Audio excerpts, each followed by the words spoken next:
بسم الله الرحمن الرحيم. الحمد لله رب العالمين، والصلاة والسلام على سيد المرسلين وعلى آله وصحبه أجمعين. أما بعد، قال الله تبارك وتعالى في القرآن المجيد والفرقان الحميد: أعوذ بالله من الشيطان الرجيم. بسم الله الرحمن الرحيم. لن ينال الله لحومها ولا دماؤها ولكن يناله التقوى منكم.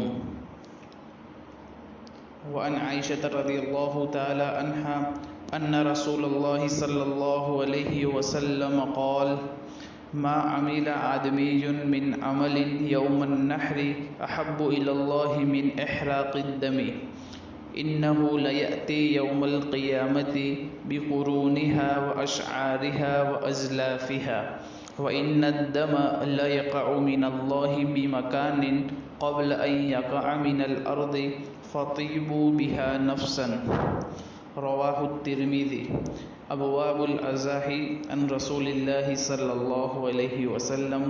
باب ما جاء في فضل الأضحية. صدق الله العظيم وصدق رسوله النبي الكريم، ونحن على ذلك لمن الشاهدين والشاكرين، والحمد لله رب العالمین. معزز سامعین کرام، اس سے پہلے مشروعیت قربانی کے سلسلے میں 3 قسط آپ حضرات تک پہنچ چکی ہے. اب یہاں سے فضائل قربانی کے سلسلے میں 4تھی قسط آپ حضرات کی خدمت میں موجود ہے.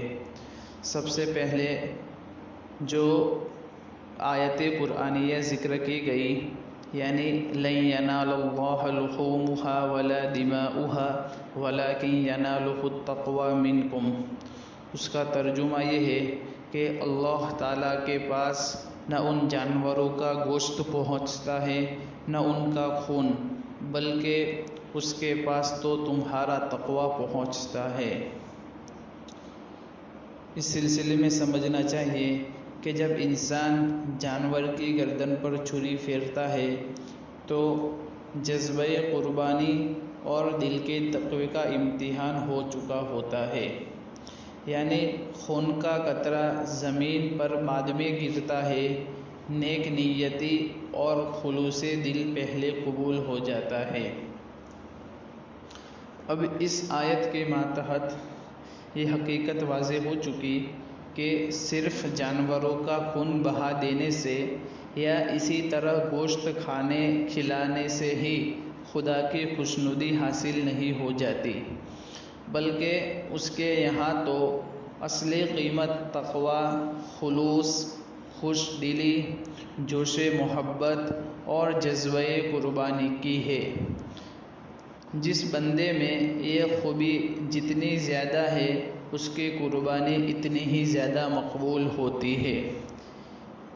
یہ تو کلام جو ہوا وہ آیت قرآنیہ کے ماتحت.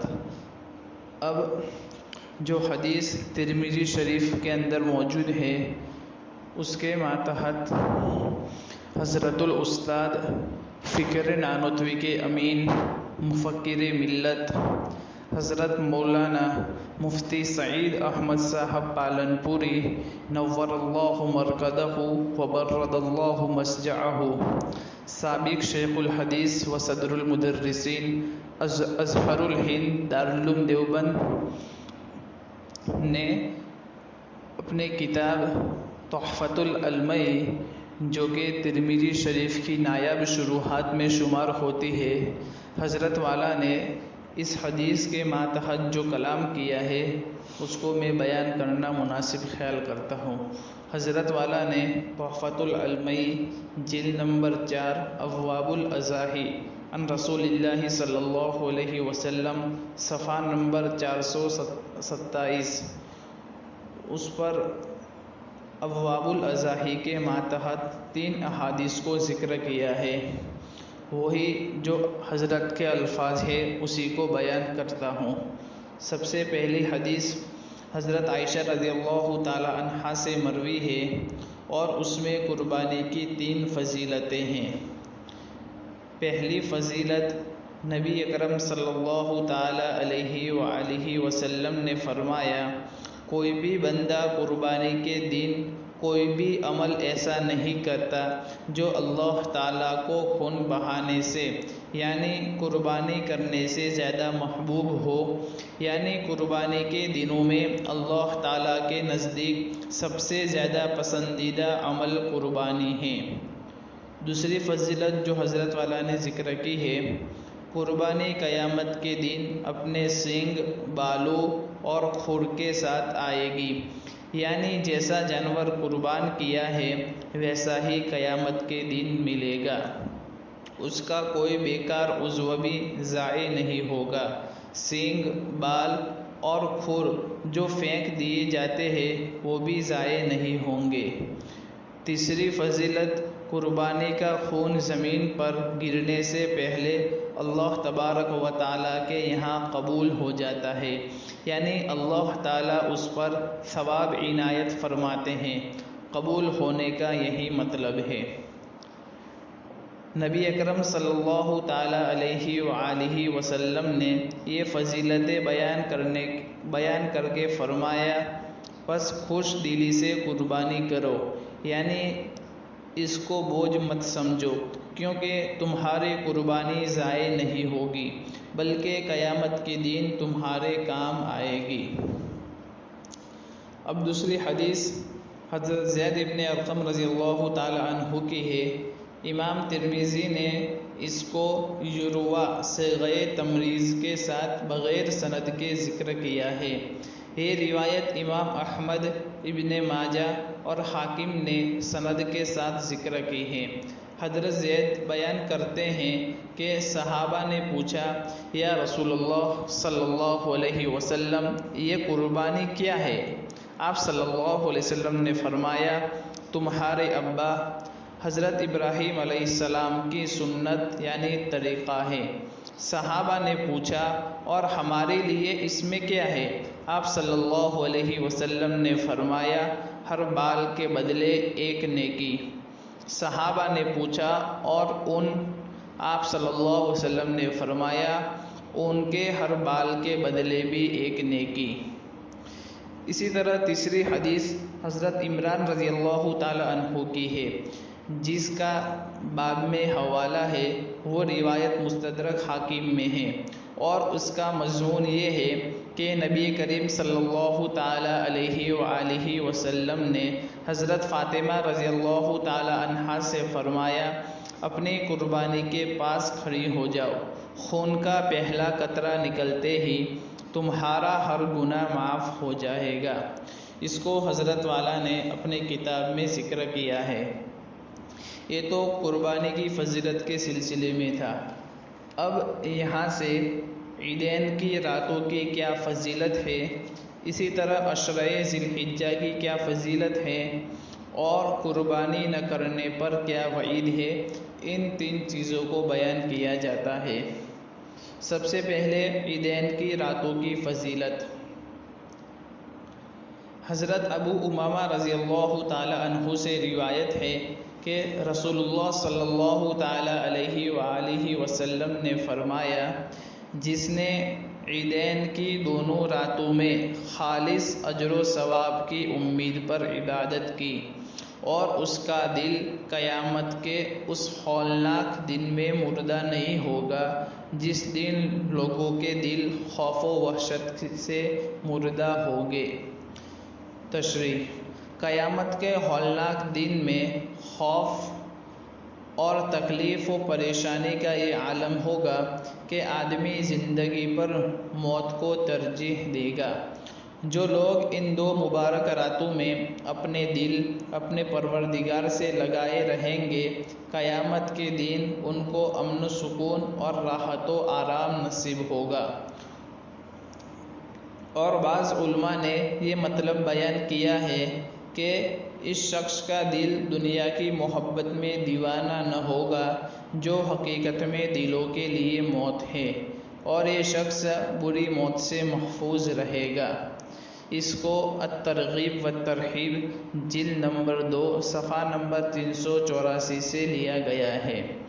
عیدین کی شب میں تمام رات عبادت کرنا اور نفلیں پڑھنا مستحب ہے، جس کو فقیہ الامت حضرت مولانا مفتی محمود گنگوہی رحمۃ اللہ علیہ نے فتاوی محمودیہ میں جلد نمبر 2 صفحہ نمبر 335 پر ذکر کیا ہے۔ نمبر 2، عشرہ ذی الحجہ کی فضیلت۔ عن ابن عباس رضی اللہ تعالی عنہ قال قال رسول اللہ صلی اللہ علیہ وسلم ما من ایام العمل الصالح فیہن احب الی اللہ من هذه الایام العشر۔ حضرت ابن عباس رضی اللہ تعالی عنہما سے روایت ہے کہ رسول اللہ صلی اللہ علیہ وآلہ وسلم نے فرمایا کہ اللہ تعالیٰ کو عمل صالح جتنا ان 10 دنوں یعنی ذی الحجہ کے پہلے 10 دن میں محبوب ہے، اتنا دوسرے کسی دن میں نہیں۔ اس حدیث کے ماتحت معارف الحدیث میں جو تشریح بیان کی ہے اس کو بیان کرنا مناسب خیال کرتا ہوں۔ جس طرح اللہ تبارک و تعالیٰ نے ہفتہ کے 7 دنوں میں جمعہ کو سال کے 12 مہینوں میں سے رمضان المبارک کو اور پھر رمضان کے 3 عشروں میں سے عشرہ اخیرہ کو خاص فضیلت بخشی ہے، اسی طرح ذی الحجہ کے پہلے عشرے کو بھی فضل و رحمت کا خاص عشرہ قرار دیا ہے، اور اسی لیے حج بھی انہی دنوں میں رکھا گیا۔ بہرحال یہ رحمت خداوندی کا خاص عشرہ ہے۔ ان دنوں میں بندے کا ہر نیک عمل اللہ تعالیٰ کو بہت محبوب ہے اور اس کی بڑی قیمت بھی ہے۔ اب سب سے آخری بات یعنی قربانی نہ کرنے پر وعید۔ اس سلسلے میں حضرت ابو ہریرہ رضی اللہ تعالیٰ عنہ سے ایک روایت ہے کہ ان رسول اللہ صلی اللہ علیہ وسلم قال من کان له سعة ولم يضحي فلا يقربن مصلانا۔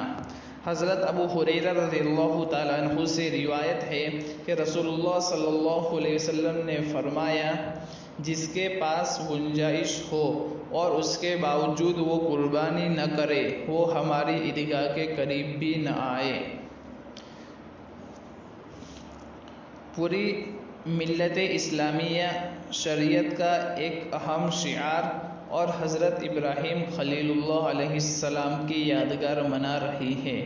انہی میں ایک شخص جسے خدا نے سب کچھ دیا ہے اور وہ آسانی سے اس اہم سنت میں حصہ لے سکتا ہے اور اس کے باوجود بے پرواہی برت رہا ہے، تو اس کا کیا منہ ہے کہ سب مسلمان کے ساتھ مل کر عید منائیں۔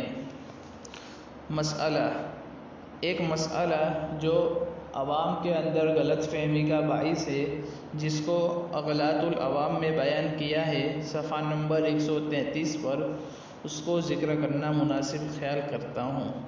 بہت سے لوگ باوجود وسعت کے قربانی نہیں کرتے، خاص کر دیہات کے لوگ اس میں بہت غفلت کرتے ہیں، حالانکہ حدیث شریف میں ہے جو صاحب وسعت قربانی نہ کرے، یعنی جو صاحب نصاب جس کے پاس 52.5 تولہ چاندی کے بقدر مال ہو، اس کو صاحب وسعت یا صاحب نصاب کہا جاتا ہے، وہ ہماری عیدگاہ کے قریب نہ آئے۔ اور یہ معلوم ہے کہ عیدگاہ میں وہ لوگ جاتے ہیں جو مسلمان ہیں، اور عیدگاہ سے بے تعلقی اور بعد یعنی دوری انہی کو ہے جو کافر ہے۔